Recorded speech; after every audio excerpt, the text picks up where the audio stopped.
ভাগীরথীতে স্নান করতে নেমে নিখোঁজ হলো দুই কিশোর এবং এক কিশোরী। স্থানীয়দের প্রচেষ্টায় উদ্ধার হলো এক কিশোরের দেহ। বাকিদের সন্ধানে তল্লাশি চলছে। ঘটনাটি ঘটেছে নদিয়ার কালীগঞ্জের বসন্তপুর গঙ্গার ঘাটে। ঘটনাস্থলে উপস্থিত হন কালীগঞ্জ পুলিশ প্রশাসন এবং বিপর্যয় মোকাবেলা টিম। নিখোঁজ কিশোর কিশোরীর বাড়ি বড় কুলবেড়িয়া ঘোষপাড়া এলাকায়।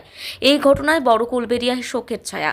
এই বিষয়ে এক নিখোঁজ কিশোরের বাবা সনাতন ঘোষ কি বলছেন শুনব।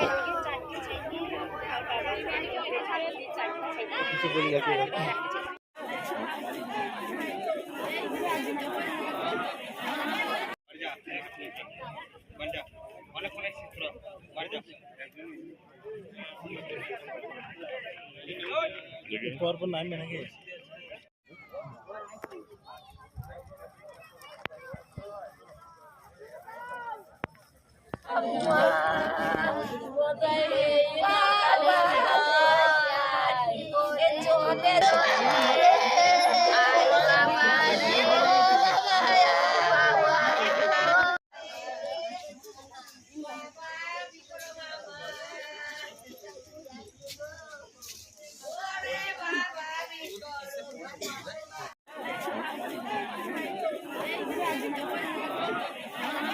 বসন্তপুরে স্নান করতে গেছিলাম 5 দিনের মধ্যে। আমার মেয়ে, আমার ছেলে, আর পলাশ ঘোষের মেয়ে, পলাশ ঘোষের ছেলে। তো আমার মেয়ে আর পলাশ ঘোষের মেয়ে দুজনে স্নান করছিল। আমাকে ডাকলো যে বাবা আসো, তোমাকে ধরে ডুব দেবো। আমি গেলাম, দুজনে ড্যাঙায় ছিল। আমি যখন আমার মেয়েকে ডুব মারে তখন আর দুটো ছেলে গিয়ে ধরাধরি করে সব জলে পড়ে যায়। ঠিক আছে, এবার জলে পড়ার সঙ্গে সঙ্গে আমি কিন্তু ঠেলে ড্যাঙায় তুলে নিই।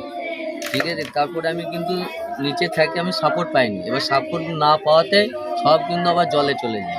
আমি অনেক দূর গিয়েও বাঁচানোর চেষ্টা করেছিলাম, কিন্তু বাঁচাতে পারিনি।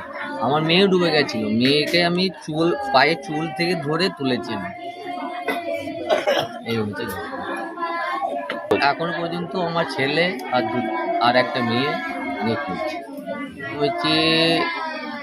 প্রীতম ঘোষ, বিক্রম ঘোষ আমার ছিল, আর ওর নাম হচ্ছে পল্লবী ঘোষ নাকি। হ্যাঁ, এদিকে পাওয়া যায় না।